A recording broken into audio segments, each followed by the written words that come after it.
Very important चीज है, termination of pregnancy before viability, यानी किसी भी फीमेल का 22 वीक से पहले अगर प्रेगनेंसी टर्मिनेट हो जाए, किससे पहले हो जाए, 22 वीक से पहले अगर कोई प्रेगनेंसी टर्मिनेट हो जाए, या उस बच्चे का वजन अगर 500 ग्राम से कम है और उससे पहले वो अबॉर्ट हो जाए, उसे अबॉर्शन बोला जाता है। ठीक है, नेक्स्ट अबॉर्शन को अपन दोस्तों अपनी भाषा में क्या बोल सकते हैं, early pregnancy haemorrhage.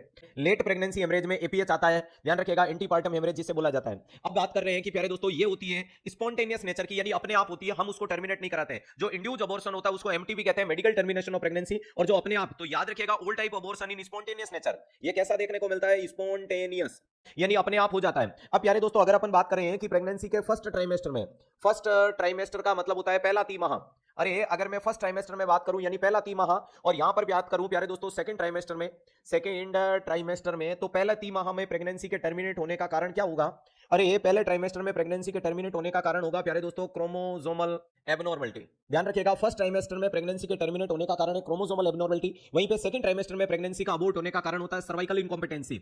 Second trimester में क्या देखने को मिलती है, तो याद रखिएगा सर्विक्स इनकॉम्पिटेंसी। सर्विक्स इनकॉम्पिटेंसी का मतलब सर्विक्स उसके लिए प्रॉपर सही नहीं है, सर्विक्स थोड़ा सा खुला हुआ है, इसलिए वो टिक नहीं पा रहा है। कई बार ये भी बोला जाता है हैबिचुअल अबॉर्शन, हैबिचुअल का मतलब बार बार अबॉर्शन होता है, रिकरेंट अबॉर्शन जिसे बोला जाता है, तो हैबिचुअल और रिकरेंट जैसी अबॉर्शन की कंडीशन आती है, उसके अंदर भी सेकंड ट्राइमेस्टर वाला जवाब जाता है। अब प्यारे दोस्तों एग्जामिनर आपसे कभी कभी ये पूछ लेता है, बताओ most common type of abortion कौन सा होता है, तो इनकम्प्लीट। कौन सा होता है, incomplete abortion is a most common type of abortion. और सबसे डेंजरियस अगर मैं आपसे पूछूं कि बताओ सबसे डेंजरियस टाइप ऑफ अबॉर्शन कौन सा देखने को मिलता है, तो आप लोगों का जवाब क्या देखने को मिलता है, सेप्टिक अबॉर्शन चला जाएगा। डेंजरियस कौन सा चला जाएगा, तो सेप्टिक होगा। कॉमन कौन सा होगा, इनकम्प्लीट होगा। ऐसा अबॉर्शन बताओ जिसमें प्यारे दोस्तों प्रेगनेंसी को चलाना पॉसिबल है, यानी termination of pregnancy not reach at the level that recovery is impossible. ये सवाल बहुत फेमस है कि प्रेगनेंसी इतनी टर्मिनेट नहीं हुई कि रिकवरी इंपॉसिबल है, उसको बोलते हैं थ्रेटेंट। थ्रेटेंट का मतलब प्यारे दोस्तों थ्रेड, डर क्रिएट कर रहे हो, धमकी दे रहे हो, 1/3 प्रेगनेंसी टर्मिनेट है लेकिन 2/3 मेंटेन है।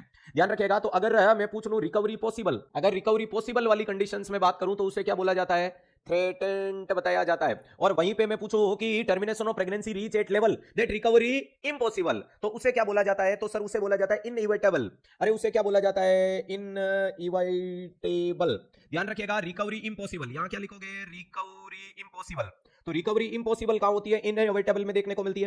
कंप्लीट टर्मिनेट हो जाता है और मां को पता ही नहीं चलता, मिस्ड अबॉर्शन कहलाता है।